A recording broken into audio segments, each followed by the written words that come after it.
Go live, and we're gonna hope it just doesn't immediately go live like it did the last time I ran this.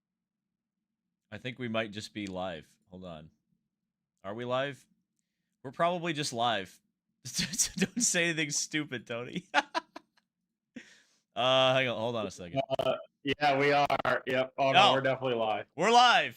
Hey, nobody said anything stupid. That's what's good. Welcome back to Unverified. If you can't tell, Kyle is not here. He's celebrating our good pal Miss Mandy's birthday. So happy birthday, Miss Mandy. We'll see Kyle next week. But unfortunately for you guys get the jet lag David run stream, and it's going to be a disaster, but it should be a fun disaster, as we have come to find out here on Unverified. Hello, Tony. Exciting week.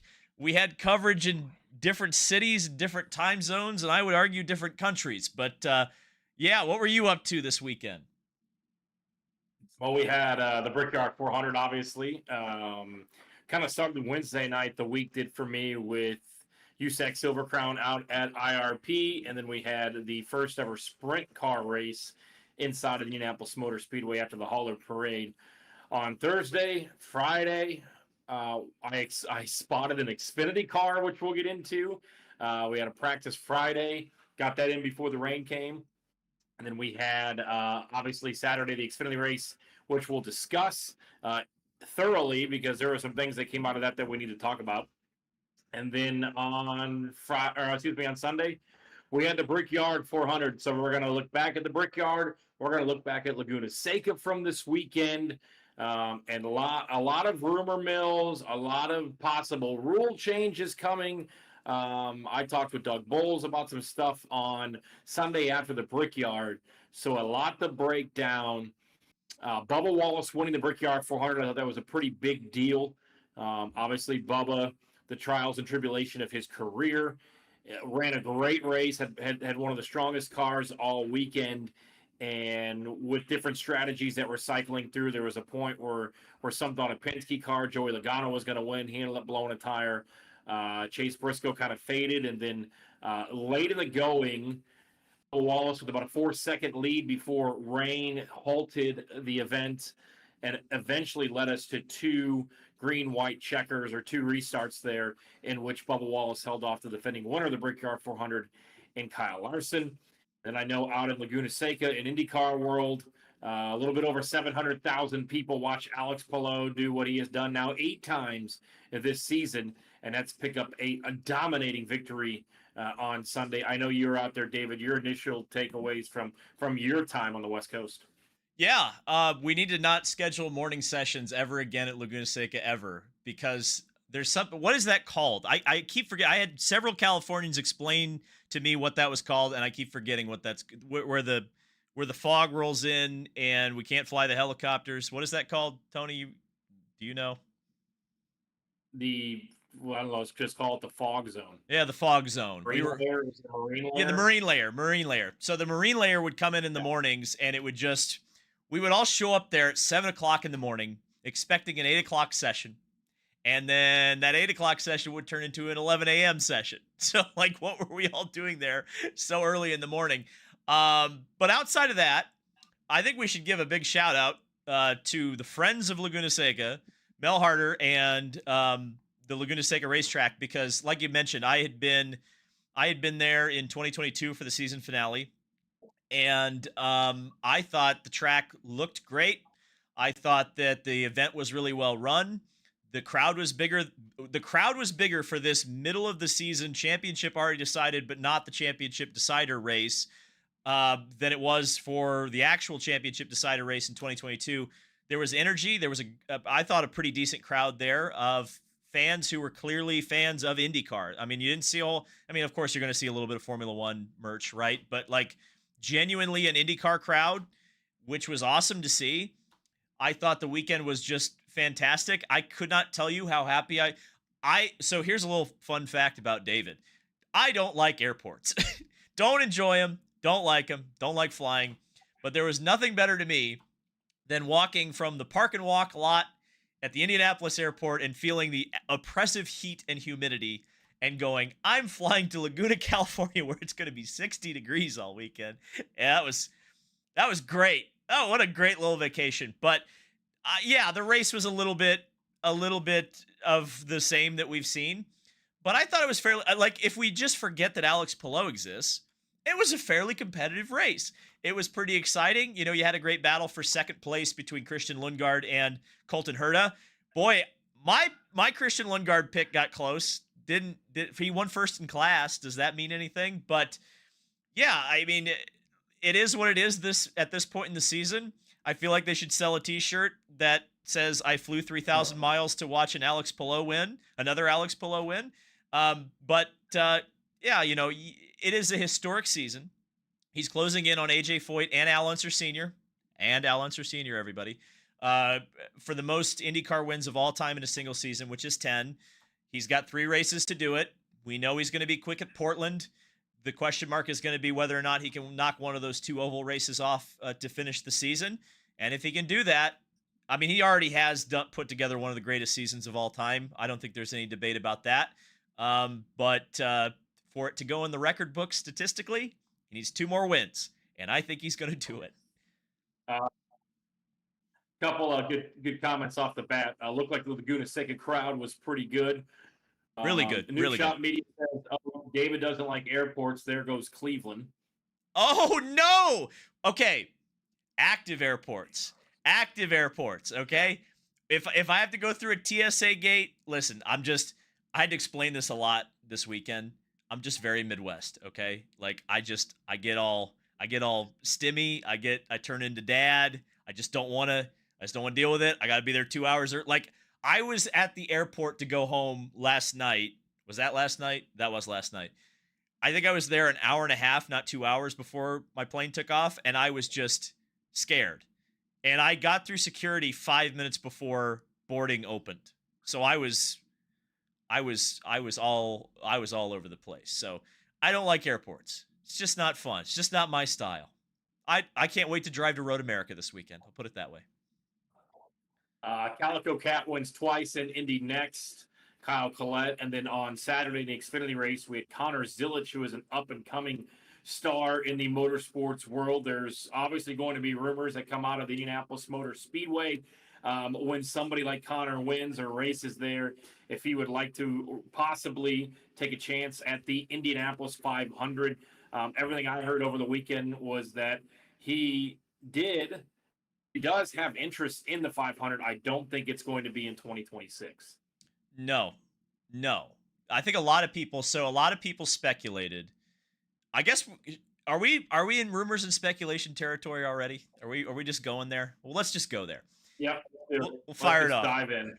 The big story that came out recently. So Zach Brown's been talking a lot.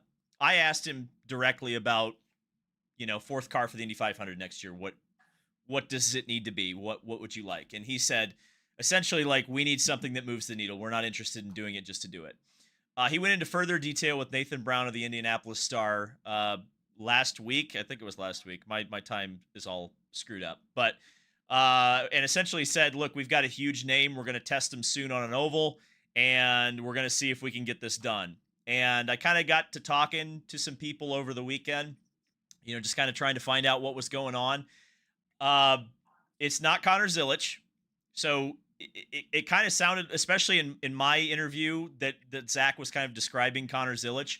And I think a lot of us, I know in May, there was a very strong rumor that I have backed up with a source that I absolutely believe, that the plan is to bring Connor in 27 to the Indianapolis 500. Not 26, 27. But when I heard Zach kind of talking about, like, we need someone who's going to move the needle, someone exciting, young, maybe a rookie that we can build with, you go, oh, that sounds like Connor Zilic. Okay, is that timeline moving up? No, it's not. It's not Connor Zilic. The specific answer I got. Yes. Let me stop you there real quick. Yes. Is Connor Zilic a needle mover in 2026 or 2027? Oh, probably 2027. Because once he's a full-time Cup driver, it becomes a much bigger story than if he was in Xfinity. And if he Yeah, has a sure. year of Cup under his belt, because I mean that's the thing is like, yeah, would Kyle Larson have been awesome in 2014 in the Indy 500? Yeah, for sure. He probably would have had a better chance of winning the Indy 500 in 2014. But he's a bigger story. Kyle Larson was a much bigger story last year, and even this year, than he would have been his first or second year in Cup. So I think you've got to get those guys kind of established a little bit. Now, the thing about Connor Zilic is most of us know, maybe the industry knows. And if you don't know, learn Connor Zilic because he has been, like we've said, an up and comer. He's really a guy that probably should have been in. Tell me where you've heard this one before. A guy in stock cars probably should have been in IndyCar. He kind of came up with go karts, kind of up that ladder system. MX5 really went on an incredible run last year in IMSA and LMP2. I think won every endurance race he entered, which was just unbelievable in LMP2. So he's an incredible talent, and now you guys have seen what he's been able to do in the Xfinity Series, and also now with some limited starts in the Cup Series. I think we all expect he's going to take the 99 car at Trackhouse next year. I'd be very surprised if he doesn't take it, but yeah, I think he will. He's exactly the type of driver that we need in the Indianapolis 500. I just don't think it's happening next year. Now, that being said, when I asked the question, and I specifically asked about Connor Zilic, I was like, is it Connor? The answer was no. The answer was, and I quote, a much bigger name, once in a lifetime. Like, this is, and I don't really know, because there's not many names that meet that description, and meet that description that could be available to McLaren. So, I mean, are we really? Because here's the thing. Like, a name that comes to mind is like a Sebastian Vettel, right? And there's a couple of things that I have a problem with Sebastian Vettel if it is him. I think Sebastian Vettel kind of fell off the last few years of his Formula One career. I don't know if he's the same driver as he was in 2012. And I don't know if he would be interested in an oval. And Daniel Ricciardo is another one that everybody says. And Daniel Ricciardo has said numerous times that I don't want to do ovals. I don't want to do ovals. I don't want to do ovals. I don't know, Tony. Are there names maybe outside of the Formula One world? Well, how about this? Oh, I just thought of somebody. I just thought of a name. Let me hit you with this one, Tony. Valentino Rossi. Yeah, that's what the chat's blowing up about right now. Oh, really? Is Valentino Rossi. Wow, I did not see the chat, so that's crazy. You guys are smart. Smart cookies. Yeah, no, I think that would be wild. Does that get the casual motorsports fan excited to tune into the Indianapolis 500 to cheer for a McLaren car in said 500? And would he realistically have a chance? Globally, it would. When he ran Le Mans, and granted, when Valentino Rossi races at Le Mans, he's not racing in the top class. He's not racing for the overall victory. He races in the GT division. And he has one of the biggest merchandise trailers. You see 46 number plates everywhere. I mean, Valentino Rossi's a massive, massive mover of the needle, but in a very like niche specific area, right? Like, is it the casual sports fan who knows who Valentino Rossi is? No, I wouldn't say that. At least here in the United States.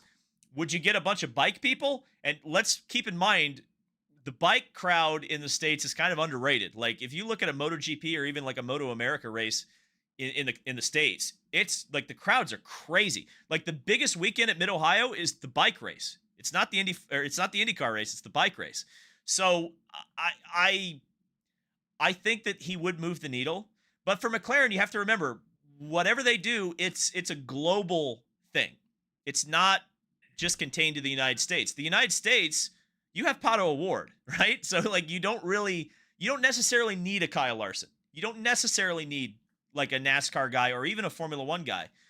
But if it is Valentino Rossi, I think it would move the needle significantly. You've seen some bike guys do this in the past. It's not like totally outside of the realm of possibility. I think of like a John Surtees if you go back to the 60s, or even like a less like successful example, Eddie Lawson in the 90s, or even Jeff Ward. I think Jeff Ward's probably the best, like most recent example. He was a motocross racer, won one race for Ganassi at Texas, finished, I think it was second or third in his first Indy 500 in 1997, won the Rookie of the Year, and I think if the fuel mileage had worked out differently, he might have won, but he didn't. But yeah, I mean, bikes to cars isn't as crazy as you might think. The thing about Rossi is, while he's tested Formula One cars, he's tested hypercars. I just don't know. I mean, it would be quite a learning curve. But if it's a program like Kyle Larson where you're willing to commit to him for 2 or 3 years, get him testing, yeah, I could see that. I could see Valentino Rossi. If that's him, if that's the guy who meets that description, makes a lot of sense. Does him being 47 years old put a kink in that? Well, for sure. But I would say that if you're going to be if you're a MotoGP champion, you're in pretty good shape. Like I don't necessarily, I mean, like, yeah, reflex wise, you probably would want him to be younger for sure, but it doesn't really seem to slow Elio or Takuma Sato down much, does it? So I get that they've done it. 20 years. Correct. They've done it all their lives. So I don't know. I mean, again, you have to look at, like, the things with McLaren is it's not just like, yes, winning is a huge part of it, but the marketing aspect, the merchandising aspect of it, the brand visibility aspect of it, that's all a major consideration with anything that McLaren does. Anything. So what's the trade-off there? You have a massive marketing push. You sell a shit gazillion t-shirts in May globally. People getting behind, a 46, a bright yellow 46 on a papaya car, and you're going to tell me that, I don't know. I think if they want to win the race, put the eggs in the Pato Award basket. If you're going for the marketing aspect of it, and maybe to build a driver into somebody who can be competitive over a couple of years, why not Valentino Rossi? So on Sunday, we saw Marcus Ericsson spin and essentially sit on the track for what, close to 3 laps. A minute and a half. Hold on, I have the time. Somebody timed it for me. I'll tell you here in a second how long it was. Keep going. So a minute and a half, you have that, and we've seen it in the past where they want the pit cycles to finish up. They want the possibility of that driver to be able to refire the hybrid and be able to move on without emergency or safety vehicles coming out. Are we at a point here, David, where we need to see a rule change where no matter where the car is, as long as it's stopped on the track, certainly not facing the right direction, do we need to see a rule change where the yellow comes out immediately, no ifs, ands, or buts about it? So shout out to Scott Bowie who timed that 1 minute and 32 seconds on the dot for that. And you also mentioned Joe Leonard as a driver who crossed over from bikes to cars, winner of the 1971 championship car season championship. So, yes, I mean, so what's weird is the drivers don't seem to mind, but also I think the question has been asked to drivers who haven't been sitting in the middle of over a blind hill. I feel like if you asked Marcus Ericsson, he would give you a much different answer than Colton Herta gave in the post-race press conference about that. I look at it this way, Tony, and, if the drivers disagree with me, that's okay. I mean, they're the ones ultimately who are, who have got their hands on the wheel and the feet on the pedals. So, ultimately, what do I know? But, if I were calling it, if I'm race control, or if you put me in that seat, I look at it this way. If it's a caution flag, if it's worthy of throwing a yellow, it probably is always worthy of throwing a yellow, in my opinion. And I get it. Like, I'll put it this way. I think we're starting to get a little complacent. We are saying sometimes that I see a call like that with Marcus Ericsson sitting in the middle of the track. And I kind of feel like we're thinking we're bulletproof a little bit. Like, we're sitting there going, well, nothing bad's probably going to happen. And if you look through the history of racing, that's exactly when something bad happens. Is when we get complacent and we say, we can let that, like, yeah, I mean, like, something bad could happen, but like 5 things would have to go wrong for that. And then it actually happens and we go, who could have seen that come? So I don't know. I think that was a mistake. There was another, was it VK? When VK got punted, they also did that. Again, disagree with that. VK was in a less precarious position. And it was also actually in the middle of a pit. Like, was that even in the middle of a pit cycle when Ericsson was just sitting broadside on the track? I don't think anyone pitted. Uh, So, yeah, so like, but in the past we saw Christian Rasmussen sitting there at Mid Ohio, and they waited for the pit cycle to finish up. I think that benefited Scott Dixon and VK, I believe. yeah, I oh mean, yeah. here's the deal. To your point, I talked about this on my podcast last week as far as how do you make oval racing better and how do you get more people to watch, and there needs to be a danger element, but there needs to be a smart danger element. And we talk about the deaths of drivers over the last 10 or 15 years. I have always said those accidents that take the lives of drivers have been perfect storms. So we were borderline of a perfect storm with any driver sitting out there vulnerable. I think it broke Will Power's back about 15 years ago. And you never know what if Palou comes through there, smashes in the back of that car, breaks his foot, and now all of a sudden he's out the last 3 races. So I'm always, I think IndyCar itself needs to err on the side of caution and driver safety. I think we'll see a rule change in this coming up in the offseason. I actually mentioned it to Doug Bowles walking out of the media center on Sunday, and I said, like, there has to, like, care if it benefits this driver or doesn't benefit another. And I know you want to wait for them to possibly pull away with the hybrid, or at some point, as we mentioned, there's been times where they waited to throw the yellow because of the pit cycle. But as soon as that car is dead stopped, even I would rather see a yellow, and then a second later he pulls away, and we just have a quickie yellow, and we go back to green 2 laps later. Well, I think it's situational too. I feel like if Marcus Ericsson is sitting anywhere but a blind hill, one of the fastest parts on the racetrack, I feel like you can let him sit there and try to restart with the hybrid, right? Like, I feel like situationally, this one was a little bit different. And yes, he was off to the side of the road. But if Marcus, and I get it, I think his car broke or something, that's why he spun out. But like, we have seen cars go off over there. It's not uncommon to see cars off of the track over there on that side of the racetrack. So situationally, I think that was the wrong call to leave that without a caution, or they threw a caution. So like to wait on the caution, I should say. If he's off on a safe part of the track, like with Rasmussen at Mid Ohio, like to be fair, the car was on fire, wasn't it? Didn't the car catch on fire or something like that? So like Yeah. it was a little bit dangerous, but the car was off to the side of the road where it's so unlikely that you're going to see a race car end up there that I can understand that you go, okay, let's hold off on the yellow to tow him to let the pit cycle through. With Ericsson, it doesn't make sense. Yeah.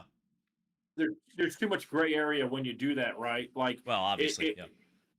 there's going to be, you throw the yellow too quick, and oh, why they throw the yellow, or oh, they waited to throw the yellow because they thought he was going to get going and then he didn't. So it is a gray area, and I just feel like if you just throw the yellow and that's going to be the precedent, that's going to be what IndyCar is going to do. I would rather have a premature yellow, so to speak, and it bunches the field for 1 lap with the pits closed and you go back green. Yeah, it's going to suck for the leader or somebody who has a certain amount of second lead to the driver behind them. But at the end of the day, it's taking away the risk of somebody being T-boned and then injured in an unnecessary event that didn't need to happen. Well, let me ask this question because I feel like we've been dancing around it a little bit. You've mentioned hybrid starting, and actually that was the justification that they gave post-race in the press conference about why exactly they left the yellow the way that they did. Are we doing PR for the hybrid here? Is that what we're like? Are we doing that? Like, are we just saying, well, because he might get away with, might be able to restart with the hybrid, and we can say that on the air? Wow, look at how great the hybrid is. I don't want to be that cynical, but does that factor into it? You think? Who gives a shit? Well, that's I what I don't need PR for the hybrid. I mean, it's already had enough bad PR and not being what we thought it was going to be and having issues. So I think as soon as a car is turned the opposite direction, you throw the yellow. I mean, NASCAR over the weekend, I saw it when I was spotting the Xfinity race. Like, once somebody's in the wall or somebody spun off turn 2 and got it back going, and they still threw the yellow. So, Wait a second. No. We're not using NASCAR as the gold standard for throwing yellows. That's if we start doing that, we're going to be getting yellows for chip bags. We got to be careful about well, they should have had a yellow coming to the white flag on Sunday when some dipshit threw a beer can out on the main straightaway when Bubba was coming to get the white flag. Wait a second. That's not the 2005 USGP. You're not supposed to do that. Where's Bob Varsha when you need him? He could be admonishing all the... Dude, the craziest thing about that USGP was what... So, stupidly, this is like one of my greatest life regrets, and I get it, I was like a kid. Like, I couldn't just say, I'm getting in the car and I'm going to the Indianapolis Motor Speedway. But the fact that I didn't go to the USGP when it was in Indy, enormous life regret. I will go to the grave. I will write it in my will that I was very disappointed that I didn't do that. But I watched the 2005 USGP. I've almost never been more angry, and I was like 12 years old. I've never been more angry watching a race than that. But I remember specifically Bob Varsha, like very seriously saying, if you have friends at the racetrack, call them and tell them to not throw beer cans. These are drivers putting their lives on the line. And I wish we had a call of Adam Alexander doing that. Or maybe we just bring in Varsha, have him call in from wherever he is. I think he lives in Atlanta, so just have Varsha call in and admonish the NASCAR fans for throwing beer at Bubba Wallace. How dare you? Before we get into more Brickyard discussion, we need to continue on in Dude Bro sources. More. What? There is more to discuss. There is. Let's start with the news that came before Indy Next practice happened and Ricardo Escoto being let go at Andretti Cape. Now, to the average fan, this is probably something that you're going to say, oh, well, he was involved in that massive accident. He hasn't had the results. Who cares? See you later. Another guy that we may not ever hear from. However, his father owns the largest billboard company in the country of Mexico and is one of, if not the biggest spearhead of getting IndyCar down to Mexico coming up sometime in 2026. And we had talked on the show about it being 80 to 90 to even 99% going to happen in 2026. Interestingly enough, with Escoto no longer at the time being a part of IndyCar or Indy Next, which could and probably will change, definitely throws a wrench in it. But I know, David, you've heard some other stuff while you were out in Laguna Seca on the future of IndyCar heading to Mexico. The paddock's nervous. That was the big, especially on Sunday. I had at least one conversation that was really insightful. Paddock's nervous about Mexico right now. Because when we were in Mid-Ohio, we were convinced, everybody was convinced. We're like, well, make sure your passports are updated. We're going. And it's kind of, I don't want to say falling apart. That's probably too strong a word, but it's definitely not as far along now as we thought it was. And yeah, and it kind of feels like that's the holdup on the whole schedule right now, because it, much like kind of the Will Power thing, right? Like with silly season, is we're waiting on one shoe to drop. And this is the shoe. Are we going to Mexico or are we not going to Mexico?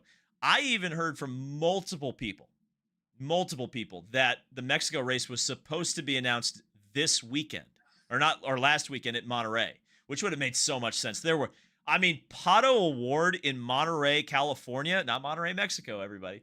Monterey, California was, it was crazy how many people were there for Pato. There was probably 50 people standing outside the McLaren trailer at any point. Unfortunately, hey, Pato, just between you and I, take your name off your RV. That's just don't do just take the name off the RV, buddy. Trust me. But yeah, they would wait outside of his RV. They would wait. It was, and then, I followed him. I was going to get a post-race interview with him, and then he was a little bit of an unhappy puppy, so that was okay. But you follow him through that crowd, and it is electric for Pato. It would have been the perfect weekend to announce it, and it's disappointing that it didn't get done. It didn't get announced because And now we're in this waiting pattern with the entire schedule. Because here's some other things that we need to talk about.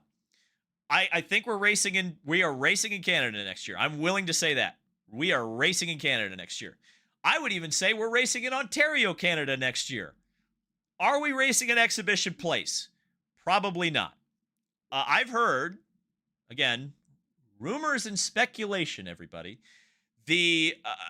Apparently it's going to involve an airport. Apparently. What? It's where you live, apparently. Apparently so. On an airport? No, in rumors and speculation. Oh yeah, well that's how I make my living, as I found out this weekend. I mean, airport and city streets. That's what I've heard. I don't know I'm not familiar enough with Ontario to know where exactly that would be. Maybe some of our Canadian friends can help us out, but it kind of sounds like they're going to do a new street course of some description in Ontario somewhere. So we'll see what that's like. Hopefully, because Green Savory's pretty good about putting together a pretty decent track layout. I'm sure they'll bring in Tony Kottman because he's the only guy, I guess, who could design a street course in the last 20 years. So I think you'll see that. And then Iowa, not happening. No dice on Iowa. Stick a fork in it, it's done. That creates some problems because one of those dates was supposed to be Mexico. We don't know if Mexico's happening. The second date, you now have open on the calendar. Presumably you would have an oval. The name that keeps coming up in my circle is Phoenix. But again, like, chop, we need to get this announced if we're going to a different racetrack, I would think. So there's like 3 major points on the schedule that are question marks right now. Yeah, this is something that I mentioned last Tuesday, was that Toronto would be back, but a different venue. I guess there was a downtown airport on an island, which I was told would make the most sense. I think Warphammer says it's maybe Billy Bishop Airport. I don't know. We'll have to look into that exactly. So with Iowa off the schedule, I know you're hearing Phoenix. I know a lot of people keep talking about Richmond. Of those two, David, which one do you think is more of a viable option to be added to the IndyCar schedule? Personally, for me, I think it's Phoenix. If you could work in the logistics of it, you obviously have a race in Long Beach. You have, Arlington, possibly you put them back to back. But Richmond or Phoenix more likely to be on the 2026 schedule? Well, more likely or like more sustainable, I think, are 2 different discussions. I think that if you look at Richmond, I think there's a compelling argument to be made about Richmond. Richmond's one of those racetracks that in his first few interviews, Doug Bowles brought up as a venue that they would like to explore going back to. It was almost on the schedule in 2020. We know that 2020 happened and everything got ruined. But I think that in NASCAR country, Richmond would be an easier sell from a grandstand perspective. What's the weather like in Virginia, like in the beginning of the year? Is it Pretty good? cold. Okay, so probably. So for what the IndyCar schedule needs right this second, yes, would it be nice to have a somewhat East Coast adjacent venue on the schedule, which Richmond would fill? Yes, but I feel like for what IndyCar needs right this second, which is a more balanced schedule, more races on the front end of the Indianapolis 500, and an oval on the front end of the Indianapolis 500, Phoenix makes the most sense. Now, we all know what the issue is with Phoenix, and what the issue with Phoenix has been since 1995, which is the crowd doesn't show up. There doesn't really seem to be much of an open wheel fan base in Phoenix, Arizona. So that being said, and I had this argument with a couple of different people in the paddock this weekend when kind of that discussion would come up, and I would mention, well, sounds like maybe Phoenix. And you go, well, no one's, you hear, well, no one would show up at Phoenix. And I would say, yes, but no one was going to show up to Iowa either. So is it better, if you just accept that you're going to race in front of nobody, is it better to do a doubleheader in Iowa in the middle of July when it's hot and no one wants to be there, versus do a race early in the season in front of nobody that at least maybe can get a TV audience or keep that TV audience consistent from St. Pete through to the Indianapolis 500 and hopefully beyond. And I think if Phoenix fills that niche, gives you an exciting oval race towards the beginning of the season, breaks up some of the monotony of the road and street races at the beginning of the season, and gives you an extra race at the beginning of the season that fills that calendar in, I think it ticks a lot of boxes that IndyCar would be looking for. Yeah, we need an oval before the Indianapolis 500. I don't really care where it is. At least one. If we're worried about Gateway having date equity after it just moved a couple weeks prior to the original date that they had, and a couple weeks after the 500 in mid-June, if we want to keep it there, great. But if you're going to bring a Phoenix or you're going to bring a Homestead, do it at the beginning of the year. And look, I've said this for a while, like you said, with Iowa. If there's going to be nobody there, make it some sort of just a TV block where Firestone comes in, pays for it to be commercial free. You have, hell, do a 4-box screen where you got the leaders running up here and an onboard camera here, and just make it like a huge production where you bring in more cameras, where you bring in some more inside analysts of, hey, we're going to actually talk to a driver during a yellow. We're going to talk to an engineer. Let's go behind the scenes and do a few things with that as well. So if we're going to, we just need an oval before the 500. I don't care if it's Gateway. I don't care if it's Phoenix, Richmond, Homestead, wherever. We need to have an oval before the Indianapolis 500. Drew says, but Fox would miss a restart even if they didn't have any caution. Saying the Gateway has date equity when they changed the date of the race like 5 seconds. Yeah, I don't buy that one. Yeah, somebody mentioned if you want to keep Gateway equity, you could possibly leave it there. But look, there's obviously the Mexico holdup is the reason why the new schedule has not came out. It's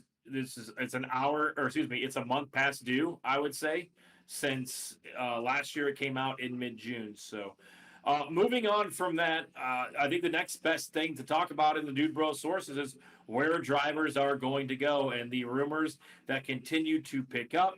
And Will Power is going to always be the first driver brought up when it comes to silly season, whether he is staying at Penske, whether he is retiring, whether other teams have interest in his services. Where do we stand on the future of Will Power? Nobody knows. It seems like he's associated with a new team every week, Tony. This week it was Andretti. So we'll see how that goes. I mean, I don't know. Like the logical part of my brain, and again, we cannot apply the logical part of my brain to racing because racing is inherently illogical, particularly silly season. That's why we call it silly season after all. But I really like I think the argument that Will Power is one of the senior members of Team Penske, one of the last remaining senior members of Team Penske since they fired everybody, that continues to speak to me and say, why would you get rid of him? It just doesn't make any sense. But we're getting later and later and later into the year. And, I know we're all waiting for August 1st, which is 3 days away. So I guess we'll find out then when the contracts can be discussed and talked about and broken and signed and all that good, fun stuff, bought out perhaps. But I don't know. I mean, because I guess you would look at it this way. Like let's say that rumor is true about Power going to Andretti. If you buy out Marcus Ericsson's contract and bring Will Power in, is that a massive upgrade? Like, is Will Power going to perform significantly better at that team than Marcus Ericsson did? Maybe. I don't know. I mean, like, what do you think, Tony? I mean, because that's just is that an upgrade?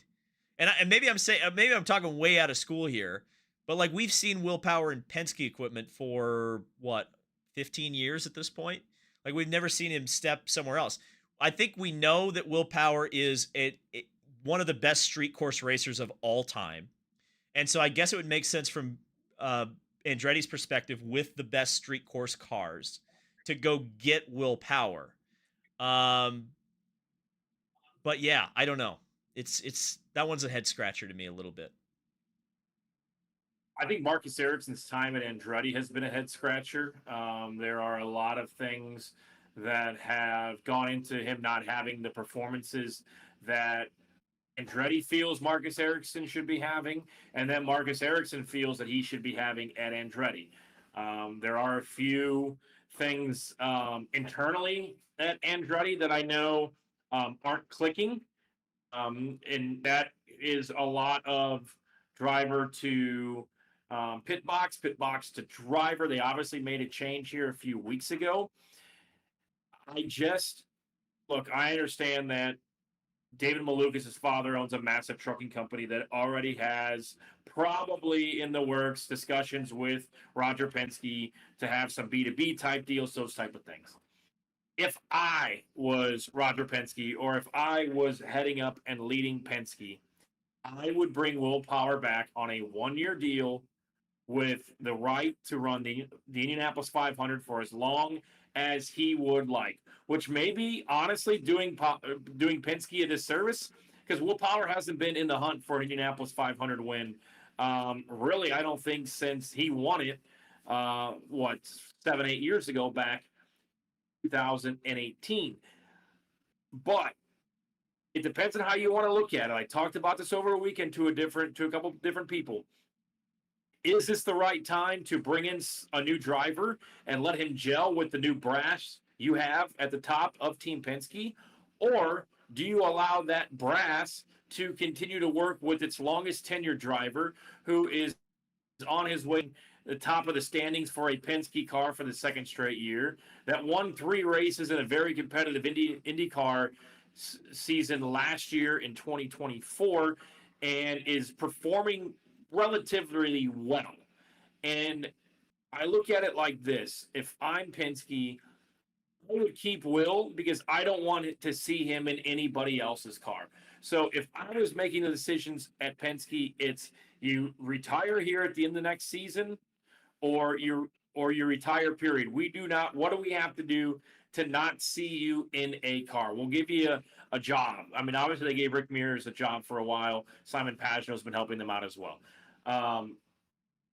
Obviously money and the opportunity to have a new and up and coming talent like David Malukas in your car is sitting on one side of the shelf, and the other side of the shelf is, well, maybe Malukas isn't 100% quite ready to make that jump. I think you made a point to me last week that when Joseph was ready to take that jump and to replace Juan Pablo Montoya, Joseph was winning races with Sarah Fisher and Ed Carpenter. We knew that Joseph was the next best thing moving up, going to Penske, and look what he's done in the 2-car championships, Indianapolis 500 wins. Are we sure that Malukas is ready to take on that role? We're not talking about a Nolan Siegel, being thrown in the fire and having 2 or 3 years at McLaren. We're not talking about a Kiffin Simpson going to Ganassi and, hey, all you got to do is learn and listen to everybody in the room, and the results will come, as we've seen here this summer with your boy Kif Dog. This is a 10 to 12-year move. Roger Penske does not put drivers in his car that he doesn't see fit for the next 5+ years. So personally, I'm keeping Will Power in that car for another year, not saying that that's what's going to happen. Yeah, I mean, Lil Dave's been knocking on the door for sure. But it's weird. So I guess let's go ahead and make a comparison here. I don't know if this is going to be the right comparison, but I'm going to make it anyway. How much of this is equipment that we're seeing? Because we know Chevy's been off a little bit. The Penske equipment's been off a little bit. In fact, Foyt has kind of been outperforming them with some of the same stuff throughout this year. Penske sometimes will take a gamble. I wouldn't necessarily say I'm going to be very careful with this comparison. Understand where it's coming from when I make it. I kind of look at David Malukas almost as like a Gilles de Ferran, like in 1999. He's kind of outrunning his equipment right now. He doesn't have the wins that Gilles de Ferran had at this point in his career, so I think that comparison isn't quite the same. But I think similarly, you might, if you're Penske, go ahead and say, we're going to take the risk on this guy now. We're going to put him in the seat now. And if he has to learn a year or two, great. If he comes out right out of the box and is a championship contender, well, then the gamble paid off. I think if you look at Penske's most recent hires, particularly Scott McLaughlin, that was a project. Like, Scott McLaughlin was not ready right out of the box. He had a really great test at COTA in 2020 that earned him a race seat at the end of the season at St. Petersburg, and ultimately a race seat for the next season. But like, Scott McLaughlin didn't start winning races until 2022, and really wasn't a championship contender until last year. So, and he's kind of had a fall off this year, like much of the rest of the team has. So it would be in the current trajectory of Team Penske to just go ahead and put Malukas in the car and say, look, this is a project. Let's work it, If Will Power was struggling and was 14th, 15th, 16th in points like Joseph is, I know, and like McLaughlin is, I would say, yeah, absolutely. But I think right now, I'd be willing to say Will Power has and continues to be the backbone of that organization. And honestly, this is totally my opinion and some speculation involved in this. I think he's a buffer between the fact that Joseph and McLaughlin obviously aren't on the same page in a lot of aspects of life. So how much is keeping Will Power there also kind of being principal, so to speak, and keeping Joseph and McLaughlin at bay? Because it seems like we saw it in that press conference in Iowa, like Will kind of keeps things light. Will is kind of the guy that kind of keeps things maybe rolling inside of Team Penske. I don't know if you want to mess with that right now. Do I think Will Power ever wins the Indianapolis 500 again? No. But if he's going to finish top 8 in the championship and continue to perform and possibly win races, I don't let him out of my race car, because no matter, I like David Malukas. I think he's a great talent, but you're going to take 2 steps back. Maybe you take 4 steps forward in the future, but immediately you take 2 steps back, I feel, with David Malukas in that car. Correct me if I'm wrong. Both Joseph Newgarden and Scott McLaughlin aren't the biggest fans of David Malukas, correct? Don't they all not get along? I would say that as well. Yeah. So and that threesome. Does Joseph see a little bit of himself though in David Malukas 10, 12 years ago? Maybe. I don't know. I feel like Joseph's kind of rejected whatever he was in 2012. I'm going to be honest. I just think that there has been enough unraveling inside of Team Penske, and there's been enough things not go their way, and controversy, not a lot of results. I think you keep the guy that's been there the longest. I think you keep the guy that is still performing and is going to be, for the second straight year, the highest finishing Penske driver in the standings, which I learned at the end of 2023 how important that is inside of the Penske organization. And if you can't win the championship and you can't win the Indy 500, you sure as hell want to finish above your teammates in the championship. Yeah, there's nothing. Team Penske doesn't show up to not perform. And so if you're driving for them, or if you're doing anything for them and you're not performing, your job's on the line always. So yeah, not shocking. With that being said, other possibilities. Rinus VeeKay, our guest on the show last week. If you missed that, it's a hell of a conversation. Go back and check it out. Rinus VeeKay, it seems to me that running it back one more year at Dale Coyne Racing with Michael Cannon might not be all that bad of an option, especially knowing that more seats are going to be opened up in the silly season following the 2026 season. Need the dollary dues. That's it. Like, that's the big thing with Rinus and Dale Coyne. Like, you need money. You need money. Where's it going to come from? Because you're going to have to pay Rinus, and you're going to have to pay for that car to operate. So where's the money coming from? If you can solve that problem, then you're good. Like, I don't see, because I do see that team progressing. And, I think if you look at when Sebastian Bourdais was there, and he was the team leader, and he was boom. He's the guy. Sebastian Bourdais is the guy at Dale Coyne Racing, and even when Santino Ferrucci was, like when that team has a leader, when that team has an established driver, and you've got Michael Cannon, you can do some cool things with Dale Coyne Racing. So you need to find the money. That's it. And maybe you bring in a big pay driver. I don't know, for the second car. I was going to say, is it a money thing and having somebody in the 51? But when you think about pay drivers in IndyCar, yes, if Dennis Hauger wins the championship, he's going to have some money. I don't think it's enough money. One is wrapped up at Ray Hall. Stingray Robb, does he go back to the 51? I probably don't see that happening. But like you said, who would be out there that could fund the 51? And again, I'm just going off of what I've been told multiple times by multiple people. If Ask ROI and this BitNile money is there, they should be fine. Sometimes it simply just isn't there. Yeah, we always need the check to clear. That's make sure that check clears, kid. I think that's some good advice just in general. But yeah, no, I mean, if that's it, sure. Yeah. I mean, I could write you a check tomorrow for $8 million to put Renus in the car. Doesn't mean it's not going to bounce, but I sure as maybe I should do that. I'm just going to go to Dale Coyne Racing next year and say, you know what, we're going to put, I don't know, who should I put in the 51? Who's my driver? Who am I going to put in? We're going to put in, we're going to get Matthew Brabham.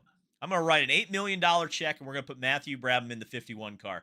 How long would I get to actually put Matthew Brabham in that car before the check bounced and Dale Coyne said, okay, David, bye-bye. We're not paying the car purple anymore. You need to leave. Please get out. Please never talk to me again. Like, how many races would I get through that with a bouncing check? I don't think you would get to a race. I don't think. I mean, I don't know, though. It's, and we're talking about free agency and drivers moving around. Like, Yuri Vips told me he's looking for investment. And the second Prema ride was coming up as a possible opening for 2026. But Colin Milot's had the best two runs for Prema over the last 2 weeks. He was 6th on Sunday. So I think we'll start hearing some more rumors, although we aren't all together this weekend, with it being August 1st on Friday. Next week in Portland, I think possibility of some things happening as well where we really start learning. But yes, Colin Milot has been doing great. Speaking of checks not clearing, I spotted an Xfinity car over the weekend.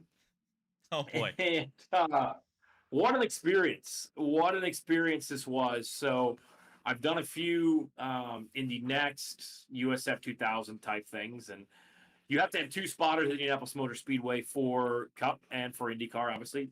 One's in turn 1, one's in turn 3. So I show up on Friday, and the driver was Dawson Cram, and the owner was the infamous Mike Harmon. Get your ass down to Applebee's. Show up on Friday. Get your ass down to Applebee's. So we show up on Friday, and Dawson has the radios for me ready to go. No, like, polo. I just wore an IMS polo. I had my happy ass up to turn 3. Nobody knows who I am. We have power steering issues. And finally, we get out there. And on the third lap, we go into turn 3. And Jesse Love is all over us, going 20 miles an hour faster, and had plenty of room in lane 2 to pass us. Decides to back us down in the short chute, throw the middle finger at us. So we ran 4 laps, received 1 middle finger. Everybody raced, and so the team's hauler caught on fire. Well, I wouldn't even call it a hauler. Their pickup truck and hitch trailer behind there caught on fire on the way here.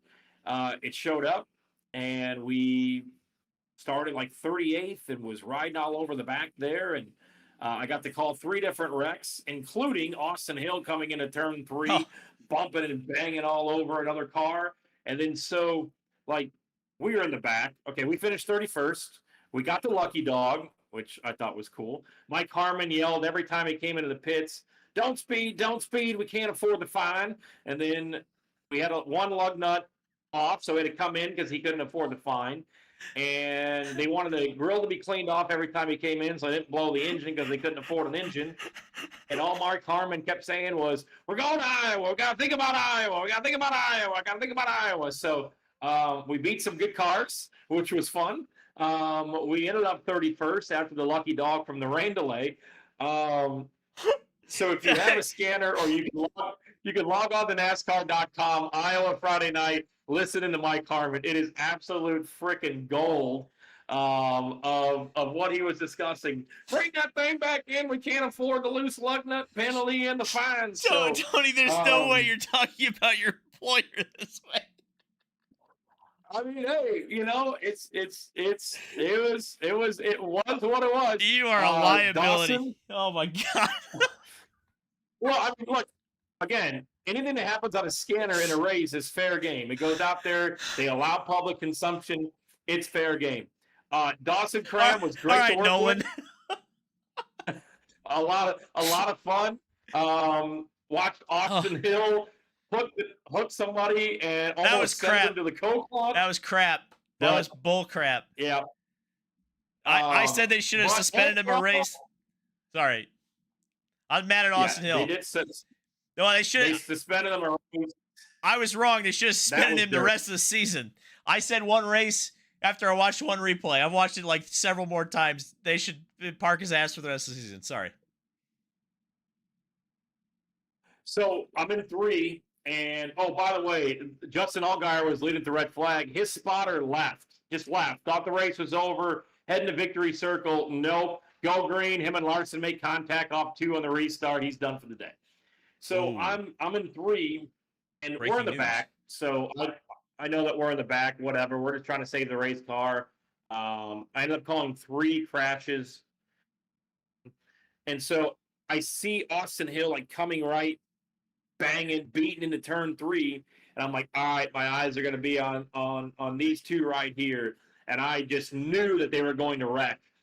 Going into 4 is when he hooked them, and I go on the radio. I literally said, oh shit, he just hooked them. Back it down. They're wrecking like crazy in 4. And luckily, we were halfway down the damn backstretch, so we weren't even close to it, which was fine. But yeah, I thought that was about as dirty as can be. Connor Zilic ends up winning the race, which was super cool. Hell yeah, pretty good finish there towards the end. But I had a lot of fun spotting for Dawson Cram. He was a great kid, great driver, a lot of fun, and I think he'll get a hold of me again. I think we'll have some fun again. It was fun. It was good. It was good. You got to go to Iowa. I mean, we got to go to Iowa. Tony, so you can go back to Iowa now. No, I have been to Iowa twice this summer, and that is 2 more times than I feel like I ever need to go. Oh, don't lie. You had a great time. You had a great time in Iowa. You can make it 3. It'd be great. Great time. Yeah, no, honestly, I had no problems with both trips to Iowa this year. All right, Bubba Wallace wins the Brickyard 400.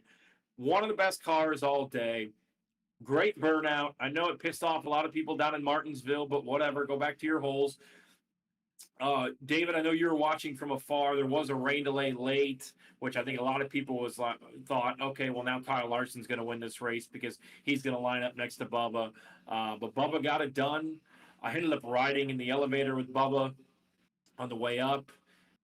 He was obviously super excited, but in the post-race, what I really got out of Bubba was just this was the final, this was the I'm shutting everybody up race. Doesn't matter what you say. I won this thing fair and square. I was leading.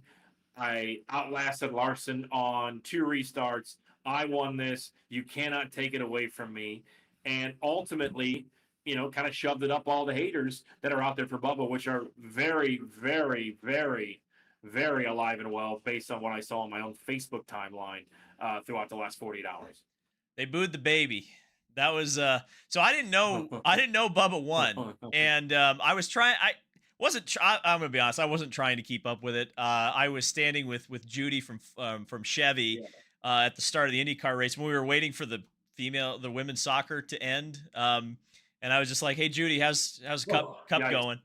Yeah, that was well. You know what? Hey, better than NBC because everybody just said, "Hey, let's just delay the start," and it worked out, and everybody got to see the race. It was all good, all good. Props to Fox and IndyCar. You guys learned, so that's all good. But no, I saw she showed me the timing and scoring, and it was Brian Preece was leading, and I was like, oh, okay.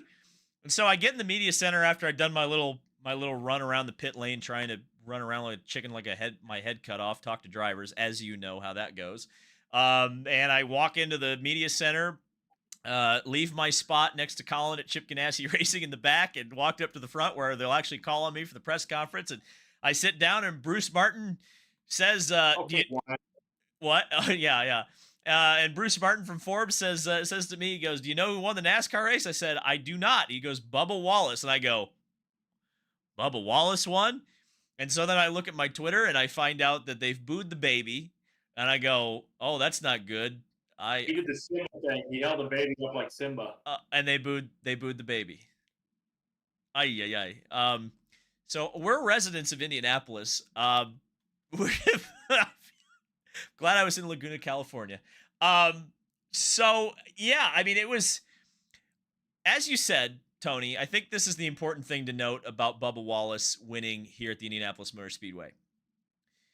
You don't, with the exception, I'm gonna say, of Paul Menard, because, like, yeah, that was cool. It was a cool meme. Yes, he beat Jeff Gordon. Like, it's pretty legit. But, like, with the exception of Paul Menard, most of the drivers who have won on the oval at the Indianapolis Motor Speedway in a NASCAR Cup car have been above average at worst. Like, they have been kind of top of the line drivers. So, to that point, yes, this is an important win for Bubba Wallace, because it's not a plate track. It's not a fuel mileage win. He won it fair and square against the defending winner, against a guy who last year made it look kind of effortless to just drive through the field, pass everybody, and win the Brickyard 400. To hold him off, to win that race, and of course, with NASCAR, you've always got the overtime stuff, and so he had the extra pressure of having to hold off Kyle Larson over the course of overtime. Yeah, Bubba Wallace, legitimate winner of the Brickyard 400. God, I wish he'd won that in any other paint scheme. One of the worst looking paint schemes I've ever seen win a NASCAR race, unfortunately. What the hell's Scumba Casino? I don't know. But it would have been way cooler if he'd been in the McDonald's car. That's all I'm saying. But um, Well, that's the Air Force car. We were talking about that as well. or just anything, like the purple, like the Xfinity car he runs sometimes, like that would have been cool. But it is what it is. So Car. the what car? If he would have been in an Air Jordan car, that would have pissed off even more people from the southern part of Indianapolis and the state of Indiana. Well, don't make me explain those people. Put it this way. Yeah, no, it was legit win, and like you said, kind of a defining moment for his career, I would say. I mean, when you get a crown jewel win like this, it is extremely important in NASCAR, particularly in the Cup Series. So, yeah, no, great for Bubba Wallace. I was kind of surprised to hear, like, when I heard again, I was like, Bubba won, but he did, and he did it legit. It wasn't any kind of nonsense, really. So, good for him. Really, really awesome. Second black driver to win a major race at the Speedway after Lewis Hamilton in the United States Grand Prix. So that's kind of cool. Hello, Tony. Yeah, no, it was super cool. I mean, so with Bubba, he had a really good car all day. It's not like you said. It's not like he lucked into this or the caution fell his way. Him and Chase Briscoe, and I think in the first segment were probably the first stage, probably the best two cars. And it was almost, I know people are going to be pissed when I say this, but it was almost Alex Palou like, right? Like at the 500, Palou was just hanging there in the top five, and you were just lurking. And then when Logano blew his tire and wrecked, and it kind of cycled through, it was Bubba Wallace, and he had a 5-second lead over Larson, and then he beat Larson on a restart, then beat Larson again on another restart, and Bubba won the Brickyard 400, and he did not burn down on the bricks, so that's great. I was happy for him. I thought it was cool. I guess he gave the finger to somebody in turn one, going into one on the lap to take him around on the trucks. Somebody called him a punk. You know what? Whatever. We all have different personalities. He won the Brickyard 400 and did one hell of a burnout. And that got me 350,000 views on Facebook because the boomers were booming and a bunch of idiots that give a shit still about race. I have two complaints. Number one, the call of the finish. It was a good call. It actually was a good call. It was like Bubba's gonna do it. Wallace wins at the Brickyard. I'm like, that's a good call. And then it's like, and he's going to the playoffs. I'm like, no.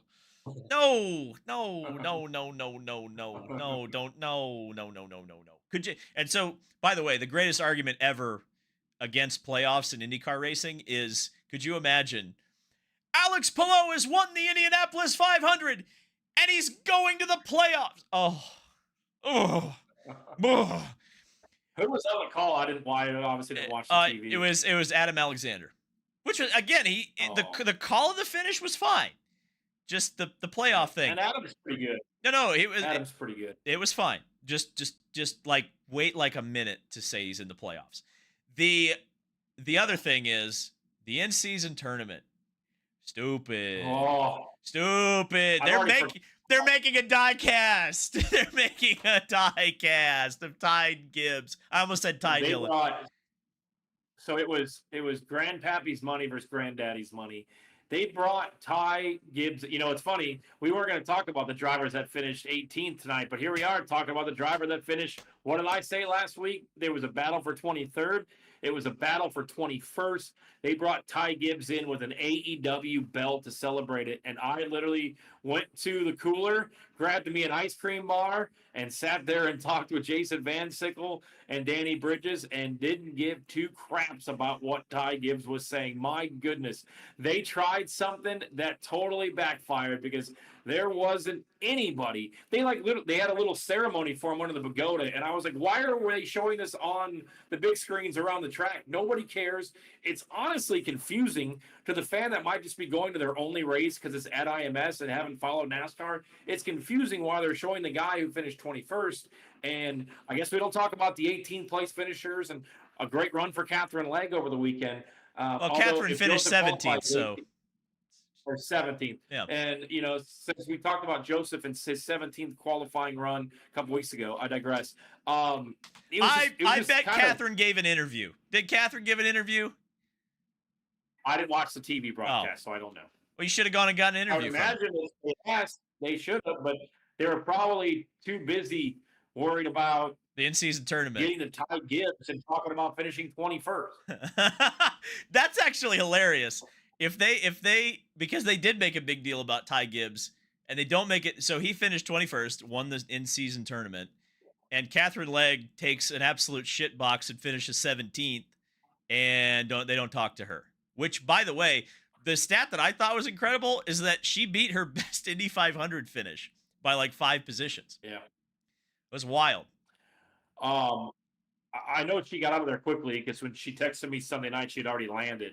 And that was only a few minutes after I'd gotten home, although I did run the Taco Bell after the race and did go to one of the gypsy tents that was still open and was going to purchase a Buckshot Jones. I think the races we go to the rest of the year, David, we'll just, in the chat here, we'll just pick a random number, and then we'll go interview that number driver at the end of the race. Like, hey, let's walk up to 24th place finisher, Devlin DiFrancesco, and talk to him. They're going to be like, what? Why are we talking to this guy? It'll just be a running joke. Well, I tried. So I had to choose. I had to make Sophie's choice, and I think I actually chose wrong. I had to choose. I had to choose. I had to take the choose gun. A lot of choosing going on this weekend.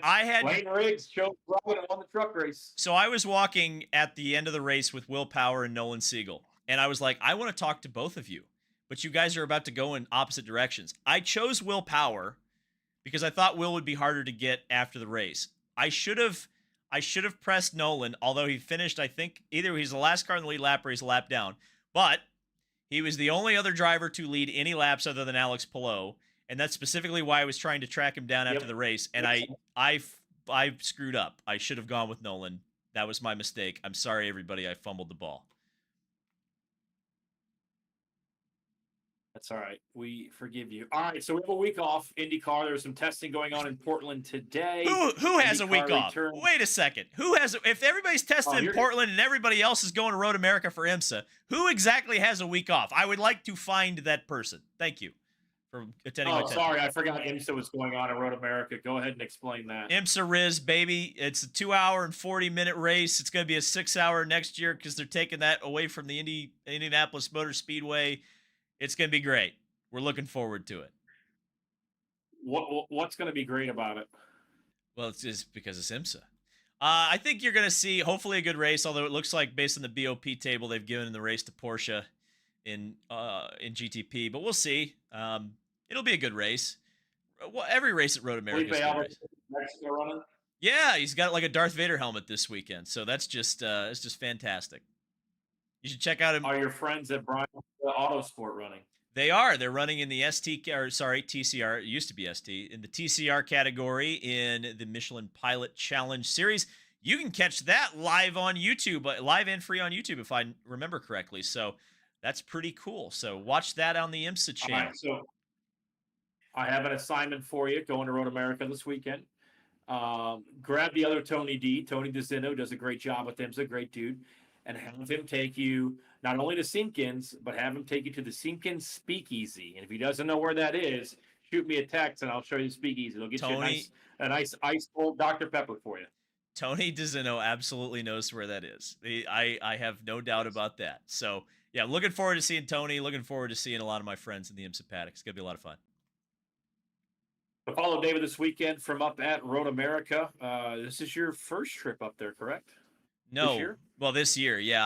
I went a couple of times a couple of years ago. It's been weird with Road America. Like, the IndyCar race always just falls on a bad weekend for me, it seems like. So, yeah, it's going to be nice to be back up there. It's going to be fun. Like and subscribe. It's free. We appreciate it. It helps us out a great deal. Thank you for spending yet another Tuesday night with us here on Unverified. Check out David's recap from Laguna Seca over the weekend. Another one for Alex Palou. Look in the background. There's some interesting things that happen in the background. Yes. Oh, yeah. Look like me on a Saturday night. I'll have a podcast coming up tomorrow. We're going to look back at the Brickyard. We're going to look ahead at a few things as well. Follow us on our social media channels. Like and subscribe here on YouTube. We'll see you next Tuesday for another episode of Unverified.